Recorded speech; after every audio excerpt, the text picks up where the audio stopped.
And what's different with some cancer cells is that they lack the ability to make arginine, and thus are entirely dependent upon the arginine that you get from the blood supply. So we are exploiting that difference. And the way we exploit it is to treat the patient with ADI-PEG20. That converts the circulating arginine to citrulline, and thus these cells no longer have access to arginine. So a question that we should be asking is, why would cancer cells have a defect in the urea cycle? What benefit does it provide for them? So in order to explain that, I need to explain the urea cycle. So with the urea cycle, what's going on is that you have an ammonia molecule up here and a second ammonia molecule that comes from aspartate. They get combined along with carbon dioxide to form urea. And the cycle goes, first step is to make carbamylphosphate, react with ornithine, that produces citrulline, which you react with aspartate, forms arginine succinate, and then the arginine succinate can be broken down into arginine fumarate. So here you can make arginine and use it if you need it, but because you have it in the blood supply, what's most likely going to happen is that it continue on and be used to produce urea. Now, urea is a waste molecule. This cycle, what it is doing is producing a molecule that will be carried to the kidneys and excreted in urine. So one might think that this is not a very important cycle, but it turns out it is a really important cycle. And the reason for that is that we know from people who have defects in the urea cycle that if they're left untreated, what will happen is they will suffer from brain damage, they'll have to go into a coma, and they will die. So the real purpose behind the urea cycle is to take any time that when there's an excess level of ammonia, it can be entered into the urea cycle and converted into this waste material and excreted. So that prevents people from dying. Yeah. So the step you've heard quite often today about ASS deficiency. ASS deficiency has to do with this enzyme. This enzyme catalyzes the reaction. We take aspartate and citrulline and make arginine succinate. There are a lot of cancer cells that are deficient in this enzyme, and because of it, they have a defective urea cycle. So a question to ask now is, why don't these cancer cells die? If it will kill a human, why doesn't it kill a cancer cell? And the reason for that is that cancer cells grow at a much, much faster rate than normal cells. And because they're growing, they need to produce more biomass. And the biomass comes from building blocks, and those building blocks, at least some of them, come from ammonia. So if the ammonia levels end up being high in a cancer cell, that just allows them to make more building blocks and grow all that much faster. So what I'm showing here explains why cancer cells can tolerate being ASS deficient, but doesn't really explain why they would benefit from it. And we know that they do benefit from it because we know that patients who are ASS deficient in some of their cancers have a worse prognosis than a similar patient with an ASS positive cancer. So not only can the cancer cell tolerate being ASS deficient, it actually somehow benefits from it. And if we can understand that, why it benefits from it, we now have a second difference.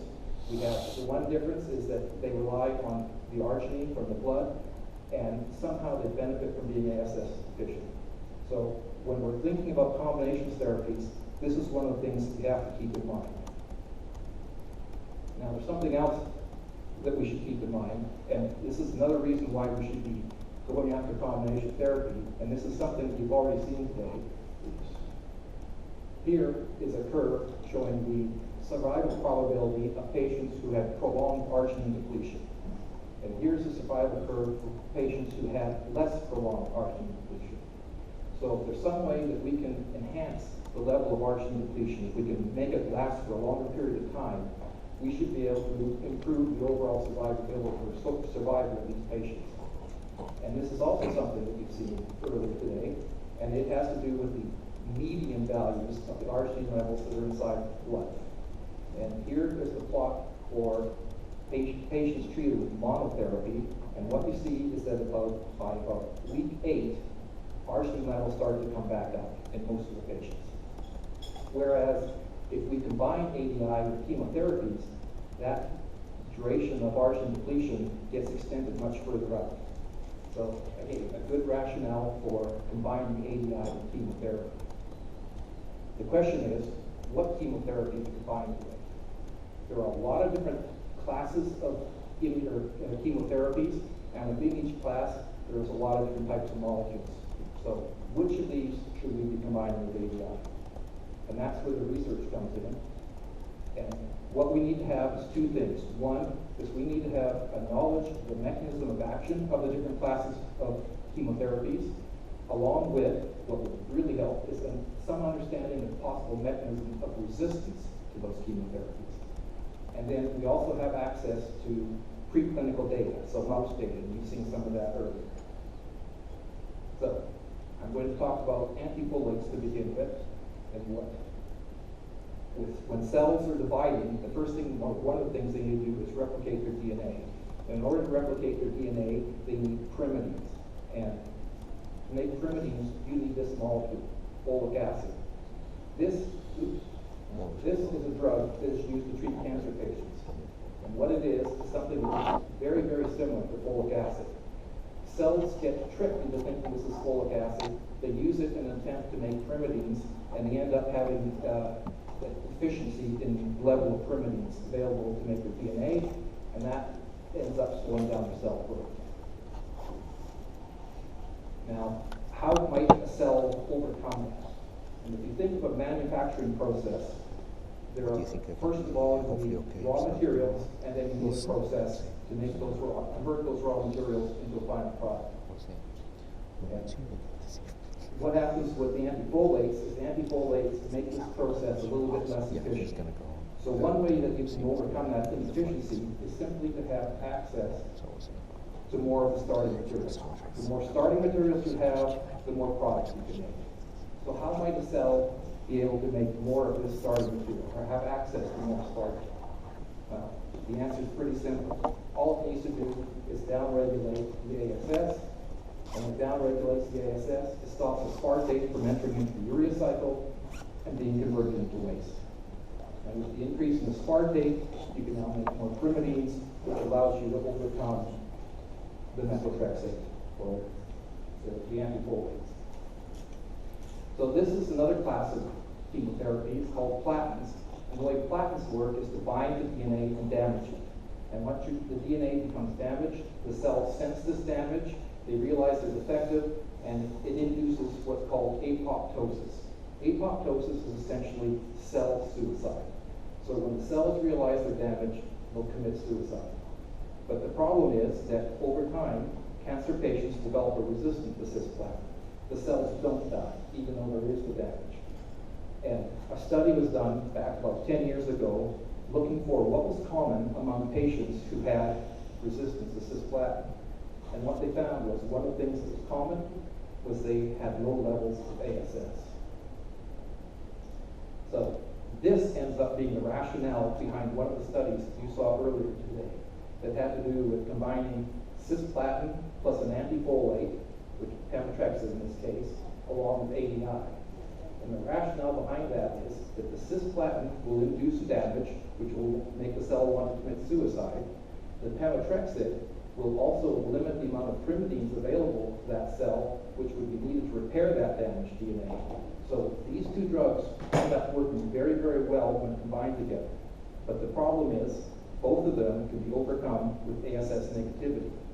So to prevent that ASS negativity, or at least to take advantage of it, if we now add ADI to the mix, any cells that are ASS negative to overcome these two drugs will be impacted by the ADI, or conversely, if the cell upregulates ASS to overcome the ADI, they make themselves more sensitive to the cisplatin and pemetrexed.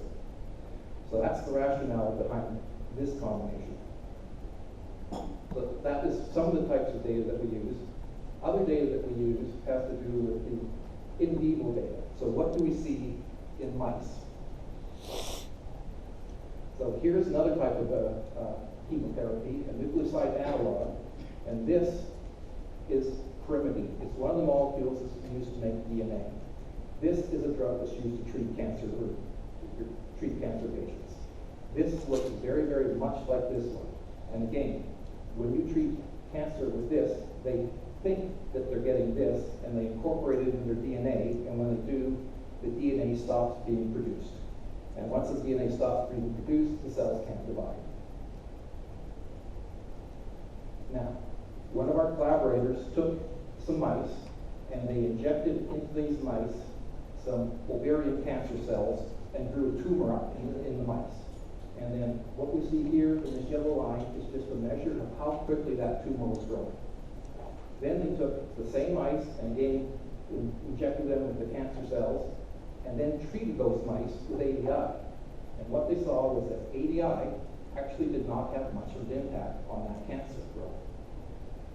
Then they took that nucleoside analog, or one of them, gemcitabine, and treated mice with it, and saw that it had a significant impact on the rate of growth of that cancer. But what's most impressive, and really, really good results, is that when you take gemcitabine and ADI and combine them, you pretty much stop the tumor growth. So even though ADI didn't appear to be doing much on its own, when combined with gemcitabine, it does great. Now, another class of drugs are called taxanes. When cells divide, they need to have a microtubule function, and taxanes disrupt that function. And this is an example of one of the taxanes. So here's some results from another one of our collaborators. What they did was injected a different type of cancer into mice, and then monitored the rate of growth of that tumor. And then they took another set of mice and they treated it with a taxane, in this case, docetaxel. And what they saw was very little impact on the growth of that tumor. But in this case, when they treated with ADI, they saw a significant shift, a significant delay in the growth of the tumor.